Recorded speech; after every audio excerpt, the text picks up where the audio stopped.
Accrochez votre ceinture, vous êtes sur Retro Game Future.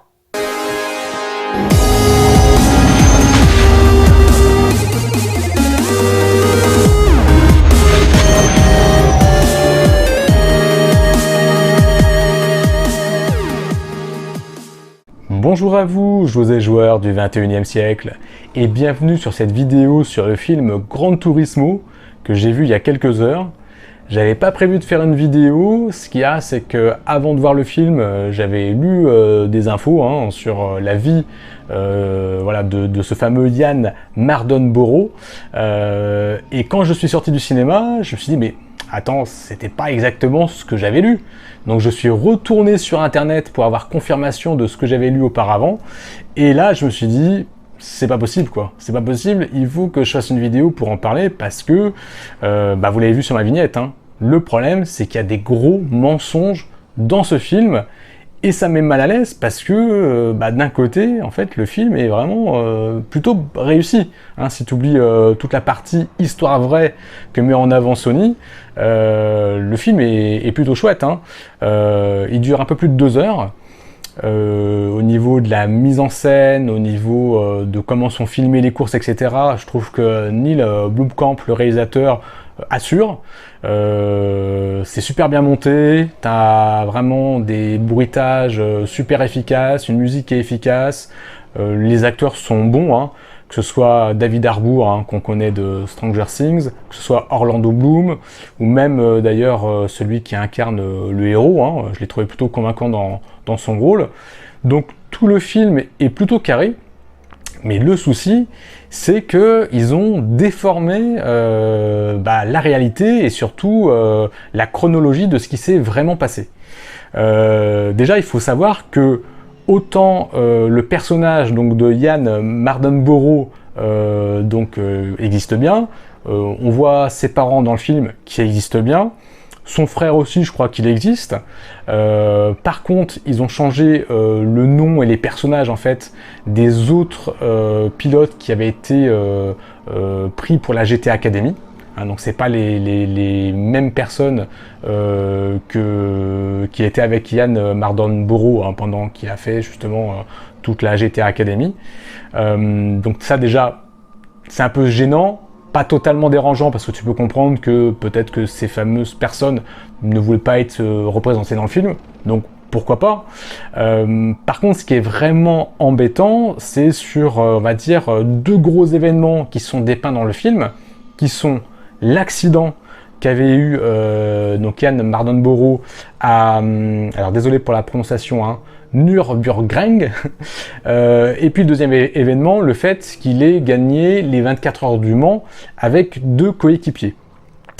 Le gros souci de ces 2 événements, c'est que dans le film, tu as l'accident, justement, donc qui se passe à Nürburgring, et quelques temps après, tu as justement, et c'est la fin du film, tu as les 24 heures du Mans, où l'équipe justement de Yann Mardenborough est arrivée 3e. On peut comprendre effectivement que pour un côté un petit peu scénaristique et pour qu'il y ait une fin positive, qu'ils aient mis ça justement en dernier. Mais voilà, dans la réalité, ça s'est pas passé comme ça. Effectivement, Yann Mardenborough, avec 2 personnes qui avaient fait effectivement la GT Academy, sont arrivés 3e aux 24 heures du Mans, en catégorie LMP2. Mais, déjà ce qu'il faut savoir, c'est suite à la disqualification de l'équipe G-Drive, qui elle était arrivée justement 3e, mais qui ont été disqualifiés après coup parce que y avait une histoire de réservoir effectivement qui était pas la bonne taille en fait, donc c'est ce qui leur a permis effectivement d'être 3e, mais ils sont pas montés sur le podium, chose qu'on nous montre dans le film. Donc déjà ça c'est un peu embêtant, et puis surtout cette victoire en 24 heures du Mans, assez exceptionnel, il faut dire, parce que c'est vrai qu'on parle d'un jeune qui jouait aux jeux vidéo, qui a pu devenir un vrai pilote, donc c'est vrai que c'est quand même, rien que pour ça, assez phénoménal. Mais tu as eu la GT Academy, cette victoire justement aux 24 heures du Mans, enfin cette victoire, cette troisième position, et 2 ans plus tard, parce que ça, les 24 heures du Mans, c'était en 2013, et 2 ans plus tard, en 2015, c'est là où Yann Mardenborough a eu son accident, qui a tué un spectateur. Et là, c'est quand même un petit peu douteux, je trouve, d'avoir mis cet accident avant, et on te sert ça un petit peu comme une sorte d'un peu de revanche qu'il a pu... parce que bon, dans le film, on te montre quand même qu'il est traumatisé, ça c'est bien, c'est normal, hein, je veux dire que même si c'est pas totalement de sa faute, hein, je veux dire, il a perdu le contrôle de son véhicule, bon, malheureusement, effectivement, il est parti dans les gradins et un spectateur a été tué. Donc ce traumatisme, il te le montre bien dans le film. Mais t'as cette espèce de happy end où il arrive en 3e position aux 24 heures du Mans, où justement, quelque part, on te dit qu'il surmonte sa peur et il surmonte son traumatisme. Mais c'est pas ce qui s'est passé, quoi. Non, en 2013, effectivement, il est en 3e position suite à la disqualification donc, de l'équipe G-Drive, d'accord, et puis 2 ans plus tard, il a l'accident. Donc voilà, ça m'a un petit peu mis mal à l'aise, parce que je pense qu'il pouvait très bien respecter la chronologie, ou peut-être tout simplement vraiment s'arrêter aux 24 heures du Mans et puis derrière peut-être expliquer qu'il y a eu un accident, etc. quoi. Et c'est gênant parce que pour moi il y a énormément de spectateurs et certainement même une majorité de spectateurs qui vont croire que ce qu'ils voient dans le film c'est la réalité. C'est-à-dire que les pilotes de la GT Academy ils vont penser que c'est vraiment les vrais noms des pilotes. Ils vont penser qu'il a eu l'accident et puis que derrière après il a gagné les 24 heures. Enfin, il est arrivé 3e aux 24 heures du Mans, ce qui est pas vrai. En plus, il a pas fait le podium, c'est parce qu'il y a eu quand même cette disqualification. Donc tout ça en fait, c'est quand même un petit peu embêtant parce que à la fin du film, on te montre justement en photo le vrai Yann Mardenborough avec en photo ses parents, etc. Donc tout est fait pour te faire croire que tout ce que tu as vu dans le film, c'est vraiment ce qui s'est passé. Et là, on a vraiment, pour moi, on est le cul entre deux chaises, parce que on veut te faire penser que c'est une sorte de biopic, alors que non, c'est pas un biopic, quoi. C'est inspiré, mais à ce moment-là, si c'était inspiré, pour moi, ce qui aurait été juste, ça aurait été de changer complètement tous les noms. C'est-à-dire qu'il n'aurait pas dû s'appeler Yann Mardenborough, ils auraient dû lui donner un autre nom, une autre origine peut-être, et au moins on aurait pu voilà, expliquer rapidement de quelle histoire c'était tiré. Mais là, on te fait vraiment penser que c'est un biopic, et c'est trop déformé pour être un biopic, et c'est vraiment, vraiment gênant.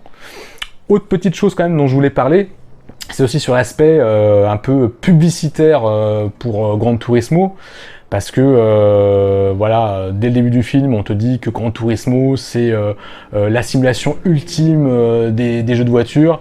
Alors moi je suis pas un spécialiste, hein, mais je m'y connais suffisamment en jeux vidéo pour vous dire que bien avant, tu as eu pas mal de simulations sur PC qui sont pour le coup voilà, des choses plus authentiques que Gran Turismo.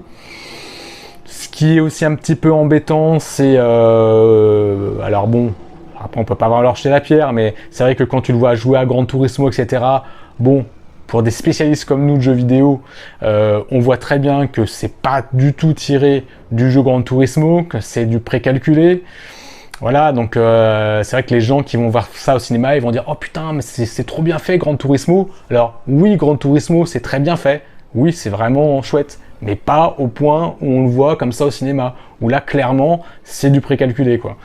Donc, voilà, là aussi, il y a un petit côté un peu malhonnête. Bon, sachant qu'à l'époque, effectivement, Yann Mardenborough, il jouait sur PS3. Alors, je peux comprendre que sur le grand écran, ils avaient peut-être pas spécialement envie de montrer un Gran Turismo tout aliasé, quoi.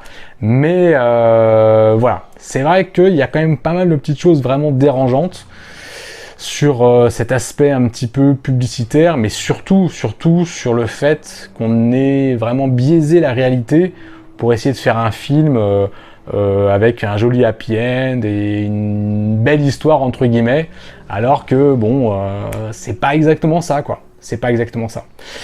Donc voilà hein, ce que je voulais vous dire sur ce film, qui pour autant reste un bon spectacle. Hein. Encore une fois, moi pendant les 2 heures, je me suis pas ennuyé, c'est vrai que c'est bien fait, mais je trouve juste que ça soit vraiment dommage que Sony ait joué comme ça un petit peu sur ces tableaux là pour essayer un petit peu de rendre cette histoire idyllique alors que c'est pas vraiment le cas quoi. Et je trouve que c'est un peu dommage. Voilà, bah écoutez, j'espère que vous aurez bien aimé cette vidéo. Si c'est le cas, n'hésitez pas à mettre un petit pouce vers le haut et à vous abonner. Et moi, je vous dis à très bientôt pour d'autres vidéos. Ciao!